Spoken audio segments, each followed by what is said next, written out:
Bien, prenons nos Bibles et regardons ensemble dans le livre d'Ésaïe, une fois de nouveau. Et mon texte aujourd'hui, c'est du verset 1 jusqu'au verset 15. Et je voudrais vous parler de cette prophétie contre le roi de Babylone.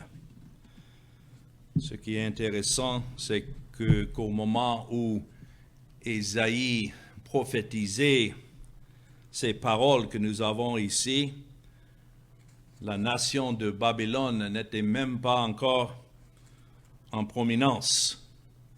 C'était les Assyriens. Mais nous savons que Dieu est le Dieu de toutes les nations.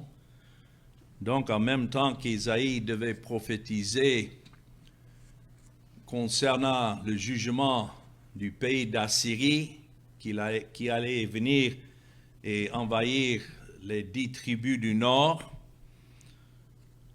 En même temps, nous avons cette prophétie concernant le roi de Babylone qui devait à son temps venir et prendre en captivité les 2 tribus du sud, c'est-à-dire Juda et Benjamin. Mais ce qui est intéressant aussi, c'est que cette prophétie d'Ésaïe a eu lieu quelques 150 ans avant que cela ne s'est réalisé. Pourtant, lorsque le temps est venu, ça s'est réalisé exactement comme prophétisé. Mais ce qui attire notre attention, surtout dans ce passage que nous allons lire, c'est la comparaison entre le roi de Babylone, c'est-à-dire Nebuchadnezzar, et Satan lui-même. C'est surtout dans les versets qui suivent que nous voyons une description du roi de Babylone, surtout le verset 12, Ésaïe 14, 12. Et cette prophétie que nous lisons, qui s'est réalisée historiquement dans le roi de Babylone, en fait, est exactement ce qui s'est passé avec Satan lorsque c'est écrit « Te voilà tombé du ciel, astre brillant, fils de l'aurore, tu es abattu à terre, toi le vainqueur des nations. » Et ce terme « astre brillant », c'est de cela que dans le latin et surtout dans la traduction en anglais, c'est le nom Lucifer. Donc, nous allons voir cette comparaison entre le roi de Babylone et Lucifer, c'est-à-dire Satan lui-même. Mais commençons d'abord dans les 2 premiers versets où nous voyons la chute du roi de Babylone prononcée et surtout comment le jugement sur Babylone signifiait pour le reste d'Israël, ce que Dieu a préservé dans sa grâce, c'était pour eux une miséricorde. En même temps que ces tribus devaient traverser des moments d'affliction et de captivité à la main du roi de Babylone, historiquement, cela s'est passé à quelques 539 ans avant Christ, pour mieux situer ça historiquement. Quand les Mèdes ont rejoint les Perses et ils ont conquis Babylone, c'était à peu près à ce temps-là, 539 ans avant Christ. Mais ici, dans les 2 premiers versets d'Ésaïe 14, nous lisons « Car l'Éternel aura pitié de Jacob. Il choisira encore Israël et il les rétablira dans leur pays. Les étrangers se joindront à eux et ils s'uniront à la maison de Jacob. » Quand c'est écrit les étrangers se joindront à eux. Voilà une prophétie aussi concernant les païens que Dieu allait attirer à Christ et ensemble, juifs et païens, feraient maintenant le corps de Christ, ou bien le nouvel Israël spirituel. C'est de ça que ça parle. Les peuples les prendront et les ramèneront à leur demeure, et la maison d'Israël les possédera dans le pays de l'Éternel comme serviteurs et comme servantes. Ils retiendront captifs ceux qui les avaient fait captifs, et ils domineront sur leurs oppresseurs. Du fait, ici, c'est écrit que l'Éternel aura encore pitié de Jacob. Jacob représente les élus de Dieu. Donc, quel que soit le temps que ceux qui appartenaient à l'Éternel devaient passer par ces moments difficiles sous la domination du roi de Babylone, ici, Dieu donne maintenant une promesse qu'il allait faire revenir à lui ceux qu'il avait choisis. Rappelons-nous qu'à la fin du chapitre 13 que nous avons étudié, le chapitre 13 s'est terminé par la désolation et l'obscurité qui devait venir sur Babylone. Donc, déjà le jugement a été prononcé dans le chapitre 13, puisque Babylone était le grand ennemi de Juda. Donc, tout jugement sur Babylone était une expression alors de la miséricorde de Dieu envers le reste d'Israël. Ainsi, Ésaïe a suivi l'annonce du jugement sur Babylone avec cette phrase dans chapitre 14, verset 1, que l'Éternel aura pitié de Jacob. Ça nous rappelle de la manière que Dieu sauve son peuple en Christ. C'est par ses miséricordes. Et quel que soit le jugement que nous avons mérité, c'est Christ qui a porté ce jugement à notre égard. Lorsque c'est écrit ici dans le verset 1, il choisira encore Israël.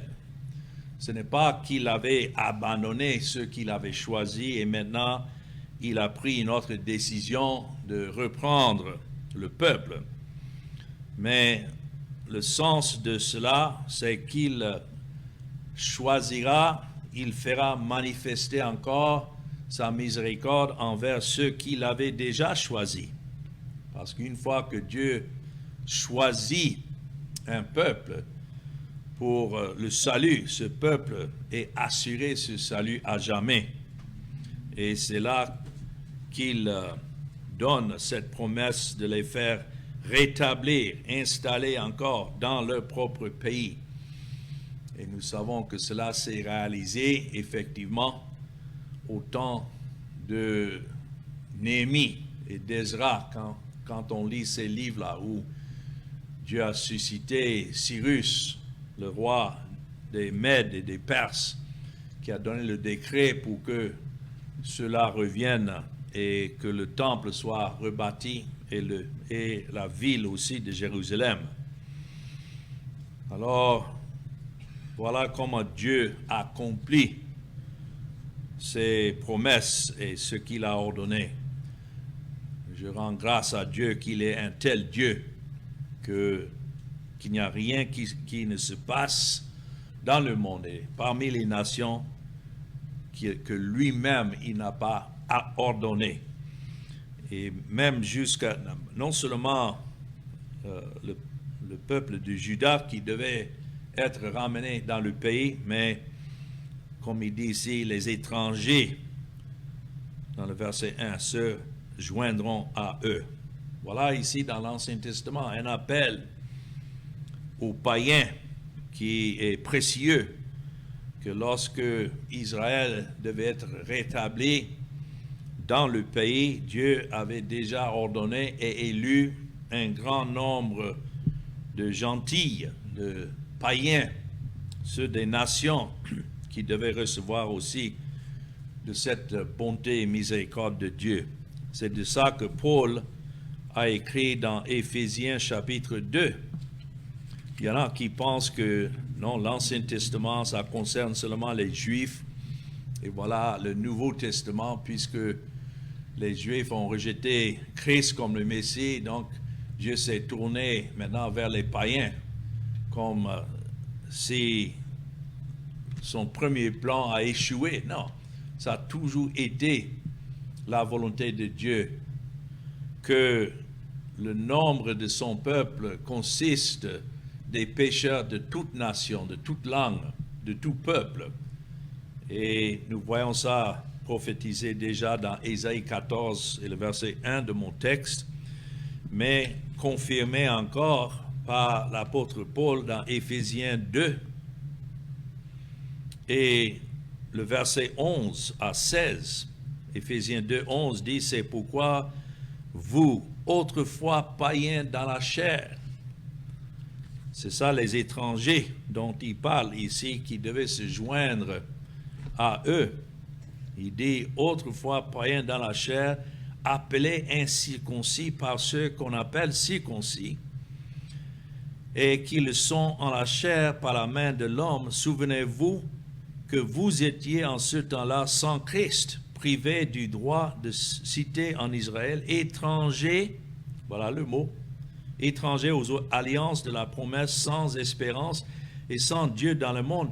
Mais maintenant, en Jésus-Christ, vous qui étiez jadis éloignés, vous avez été rapprochés par le sang de Christ, car il est notre paix, lui qui, notons, des deux, c'est-à-dire juifs et païens, n'en a fait qu'un, et qui a renversé le mur de séparation, l'inimitié, ayant anéanti par sa chair la loi des ordonnances dans des prescriptions, afin de créer en lui-même, avec les deux, un seul homme nouveau. Cet homme nouveau qu'il a créé représente le corps de Christ, représente l'Église du Seigneur Jésus, comprenant juifs et païens, que Dieu a élus, en établissant la paix. Et voilà encore, nous avons déjà vu ça dans la prophétie, où autant que cela devait se réaliser, que le lion et la brebis allaient se coucher côte à côte, ensemble, dans la paix. Ça représente ce qui est spirituellement accompli entre juifs et païens. Et c'est écrit, et de les réconcilier l'un et l'autre en un seul corps avec Dieu par la croix, en détruisant par elle l'inimitié. Alors c'est ce que nous voyons prophétiser ici déjà dans Ésaïe 14, dans les deux premiers versets. Maintenant, continuons dans les versets 3 à 8. Et c'est ici que nous voyons la joie de la terre à la chute du roi de Babylone. C'est écrit, et quand l'Éternel t'aura donné du repos. Voilà encore, qui donne du repos? C'est Dieu. Et il donne ça en son Fils, le Seigneur Jésus-Christ. Ici, typiquement, il a donné le repos de nouveau au reste du peuple de Juda en abaissant le roi de Babylone, un grand roi qui régnait sur toute la terre, mais c'est le Seigneur qui l'a abaissé. Et c'est écrit, après tes fatigues et tes agitations, et après la dure servitude qui te fut imposée. Verset 4, alors tu prononceras ce chant sur le roi de Babylone, et tu diras, et quoi?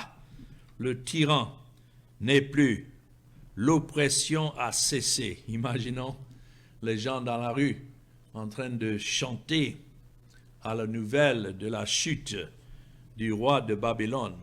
C'est écrit, l'Éternel a brisé le bâton des méchants. C'est là encore, nous voyons la souveraineté de Dieu, que c'est lui qui suscite des rois et c'est lui qui abaisse les rois. C'est lui qui règne. L'Éternel a brisé le bâton des méchants, la verge des dominateurs. Verset 6, celui qui, dans sa fureur, frappait les peuples. Et pendant un certain temps, c'est l'autorité que Dieu avait donnée au roi de Babylone de faire cela, frapper les peuples par des coups sans relâche. Celui qui, dans sa colère, subjuguait les nations et poursuivit sans ménagement. Il n'y avait personne qui pouvait l'arrêter, sauf Dieu. Le roi de Babylone a pu conquérir et gagner du terrain dans le monde jusqu'à un certain point. Et puis c'est Dieu qui l'a arrêté. Donc, nous voyons pour cela verset 7, toute la terre jouit du repos et de la paix. On éclate en chant d'allégresse. Les cyprès même, les cèdres du Liban se réjouissent de ta chute. Depuis que tu es tombé, personne ne monte pour nous abattre. Alors, voilà cette partie qui démontre la joie de la terre à la chute du roi de Babylone. Et certainement, tout cela s'est passé exactement comme Ésaïe prédit ici, mais comme je disais, quelques 150 ans plus tard. Mais je voudrais continuer du verset 9 à 11 à voir la fin du roi de Babylone et comment cela démontre la condamnation et le jugement de tous ceux qui sont les objets de la colère de Dieu. Et ici, c'est écrit, le séjour des morts s'émut jusqu'à dans ses profondeurs pour t'accueillir à ton arrivée.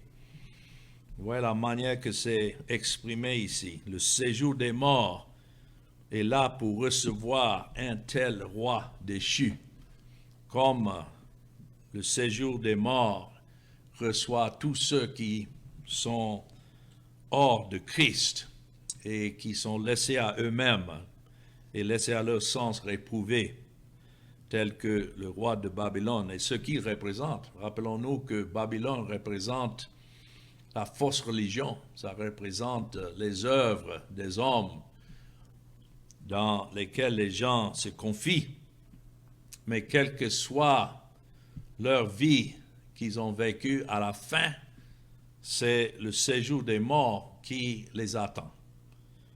Et c'est écrit, il réveille devant toi les ombres, tous les grands de la terre, il fait lever de leur trône tous les rois des nations. Tous prennent la parole pour te dire, toi aussi, tu es sans force comme nous.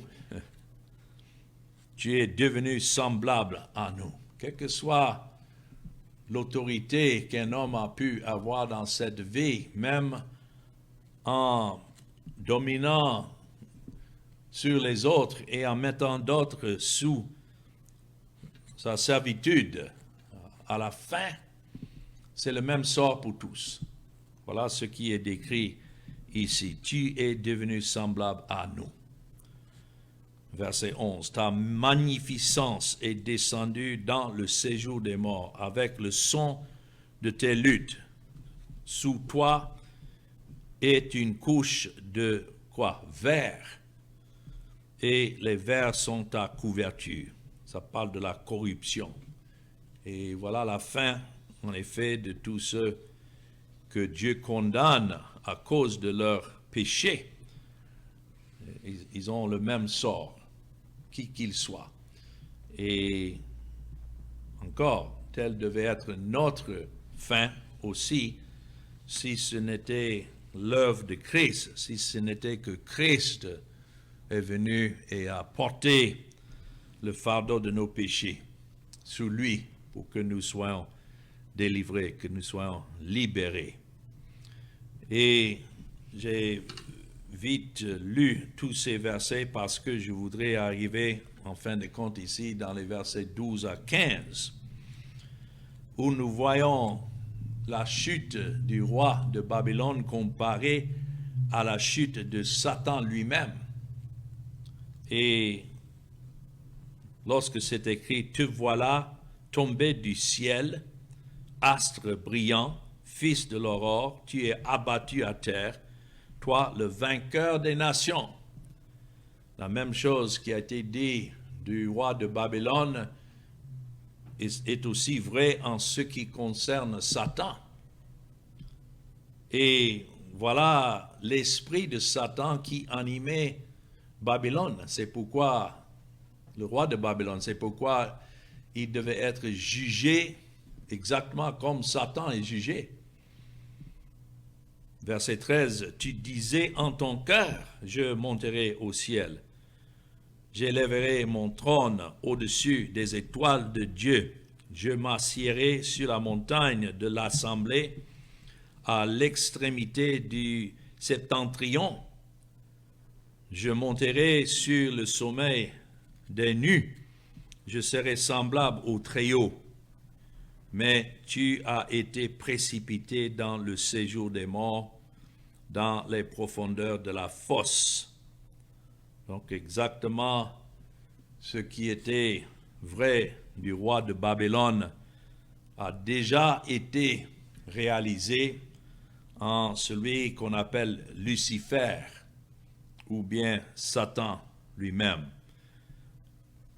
Comment, ça pose comme une question dans le verset 12, mais ici une déclaration en même temps. « Te voilà tombé du ciel. » C'est comme on s'exclame, « Comment tu es tombé du ciel, ô Lucifer, astre brillant ?»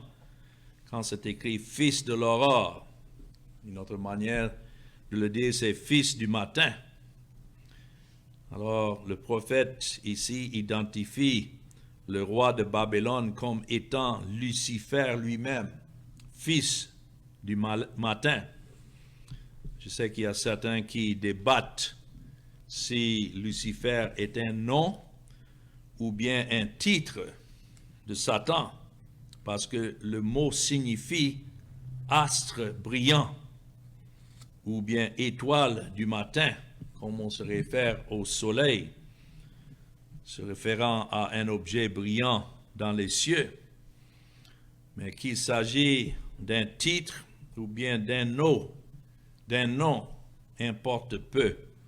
Ce que nous savons, c'est que ce roi de Babylone, autrefois brillant, était maintenant tombé de sa position, comme Satan lui-même est tombé du ciel.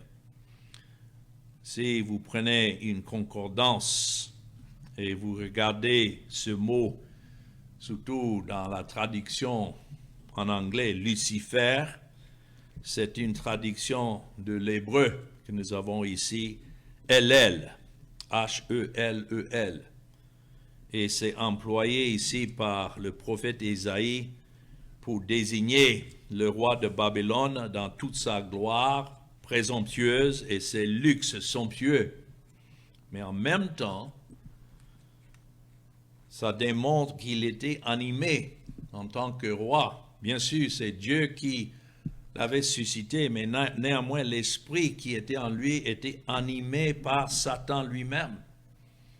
Exactement comme Christ avait dit concernant les pharisiens, qu'ils étaient comme leur père, le diable, puisqu'ils s'opposaient à Christ et ne voulaient pas se soumettre à lui. Il disait à eux qu'ils étaient comme leur père, Satan, dès le début, un menteur et un meurtrier. Alors voilà comment le roi de Babylone est comparé ainsi à Satan. Et donc, quoique aucun verset de la Bible ne nous dit Lucifer et Satan, Mais lorsqu'on examine plusieurs passages de la Bible, ça nous révèle que Lucifer ne peut être autre que Satan et que celui par l'esprit, Isaïe décrit ici dans le verset 12, astre brillant, fils de l'aurore. Lorsque nous comparons ce qui est arrivé à Satan, nous savons que ça doit être alors une prophétie non seulement de la chute du roi de Babylone, mais nous rappelant comment Satan lui-même est tombé du ciel. Particulièrement, nous voyons la parole de Christ dans Luc, chapitre 10 et le verset 18, où Christ déclare qu'il était là lorsque Satan est tombé la première fois. Il dit ici, dans le verset 18, Jésus leur dit, parce que les disciples, il les a envoyés pour aller chasser les démons, et quand ils sont revenus, les 70 sont revenus avec joie, disant, Seigneur, les démons même nous sont soumis en ton nom, comme si c'était un pouvoir qu'ils avaient. Mais c'est là que Christ les rappelait. Jésus leur dit, je voyais Satan tomber du ciel comme un éclair. Cela veut dire que même avant la création de ce monde, lorsque Satan s'est levé contre Christ qui était assis sur le trône, Christ était là. Et non seulement il a vu Satan tomber du ciel comme un éclair, mais sa chute était ordonnée par Christ lui-même. Donc c'est ce que nous voyons ici dans Isaïe 14. Te voilà tombé du ciel, astre brillant, fils de l'aurore. Et donc la comparaison avec Satan lui-même. Satan, comme le roi de Babylone, c'est passé, c'est levé contre Christ. En fait, dans la Bible, nous voyons trois différentes chutes de Satan. Premièrement, c'était avant la création du monde, et je crois que c'est ça qui est décrit ici dans le verset 12 d'Ésaïe 14, en comparaison avec le roi de Babylone. La deuxième chute de Satan, c'était à la croix, lorsque, comme ça a été prophétisé depuis Genèse 3,15, que la postérité du serpent, Christ, la postérité de la femme, devait écraser sa tête. Et c'est effectivement ce qui s'est passé à la croix. C'était la deuxième chute de Satan. Et la dernière chute de Satan sera en effet à la fin des temps. Donc Satan est passé d'une certaine gloire, puisqu'il était un ange que Dieu avait créé, et nous pouvons à un moment donné regarder cette description surtout dans Ézéchiel chapitre 28. Il y a encore là un passage parallèle avec ce que nous voyons ici, décrivant la chute de Satan, mais dans Ézéchiel 28, il est comparé au prince de Tyr. Mais que ce soit le roi de Babylone ou bien le prince de Tyr, les deux étaient animés de ce même esprit satanique. Mais tout en faisant ce qu'ils ont fait, ils n'ont pas fait plus ou moins que ce que Dieu lui-même avait ordonné. Et les deux étaient tombés. Et ils étaient ceux qui ont essayé d'élever leur position au-delà même de Dieu. Et pour cela, ils étaient condamnés. Alors, nous savons qu'à la fin, maintenant, Satan, bien sûr, il continue à agir dans le monde, mais il est limité, il est enchaîné. C'est de ça que nous lisons dans Apocalypse chapitre 20 et le verset 10. Il n'est pas libre d'aller où il veut, croit qu'il est encore vivant. Et ses jours sont déjà démarqués, puisqu'à la fin, lui-même, Satan avec ses anges, sera jeté à l'enfer. Mais dans Apocalypse chapitre 20, nous voyons cette prophétie, le verset 10. Et le diable qui les séduisait fut jeté dans les temps du feu et de soufre, où sont la bête et le faux prophète, et ils seront tourmentés jour et nuit au siècle des siècles. Ça sera maintenant la dernière chute finale de Satan. Mais revenons ici dans Isaïe 14, le roi de Babylone est comparé à Satan, qui était un fils du matin. Ça, c'est un titre de gloire, de beauté et d'honneur qui convenait bien à Lucifer comme un ange créé par Dieu avant sa chute, parce que le matin est glorieux. Et dans la pensée hébraïque, le fils de quelque chose est caractérisé par la même chose. Donc, quand ça parle de le fils étant un astre brillant, c'est le matin qui représente l'aurore, ce qu'il était avant qu'il n'a chuté. Mais ça, c'était avant sa chute. Il était caractérisé par ce terme, la gloire du matin. C'est intéressant que ça, c'est le titre qui appartient à Christ seul. Surtout dans Apocalypse, toujours verset 22, le verset 16. Ça, c'est un titre qui appartient à Christ seul. Quand il dit, moi, Jésus, j'ai envoyé mon ange pour vous attester ces choses dans les églises. Je suis le rejeton et la postérité de David, l'étoile brillante du matin. Donc, c'est une manière de dire que dans son premier état, Satan était un ange créé à l'image de Christ, mais en effet, il s'est servi de son rôle pour se rébeller. Mais encore, nous devons dire que tout cela selon la volonté de Dieu. Ce n'est pas que Christ était alors surpris par cette rébellion de Satan. Ça a déjà été ordonné. C'est pourquoi je dis souvent que Satan n'est autre que le serviteur de Dieu pour accomplir tout ce que Dieu veut de lui.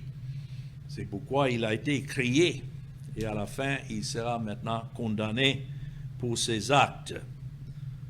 Donc Satan, bien qu'étant un être créé, possédant certaines de ses qualités en lui-même, ce n'est pas étonnant alors qu'aujourd'hui, Satan lui-même se transforme en ange de lumière. Voilà pourquoi il nous faut beaucoup de discernement. Dans 2 Corinthiens, par exemple, 2 Corinthiens chapitre 11 et le verset 14, l'apôtre Paul avertit les Corinthiens et les met en garde concernant les ruses de Satan, et surtout à travers les messagers de Satan, qui ne sont autres que des prédicateurs. Ici, dans 2 Corinthiens 11, et commençons dans le verset 13, il dit, « Ces hommes-là sont de faux apôtres, des ouvriers trompeurs déguisés en apôtres de Christ. » Comment est-ce que Satan est à l'œuvre aujourd'hui dans le monde? C'est à travers des prédicateurs, des gens qui se disent apôtres, déguisés en apôtres de Christ. Mais qu'est-ce qu'il dit, verset 14? « Et cela n'est pas étonnant puisque Satan lui-même se déguise en ange de lumière. Il n'est donc pas étrange que ses ministres aussi se déguisent en ministres de justice, mais c'est écrit leur fin sera selon leurs œuvres. Voilà la différence. Il y a beaucoup de prédicateurs qui sont des serviteurs de Satan, qui s'est transformé lui-même en ange de lumière. Et à travers leur prédication, ils ont une certaine influence sur des gens qui les écoutent et qui pensent qu'ils sont des véritables serviteurs de Dieu. Pourtant, ils servent Satan parce qu'ils prêchent des œuvres.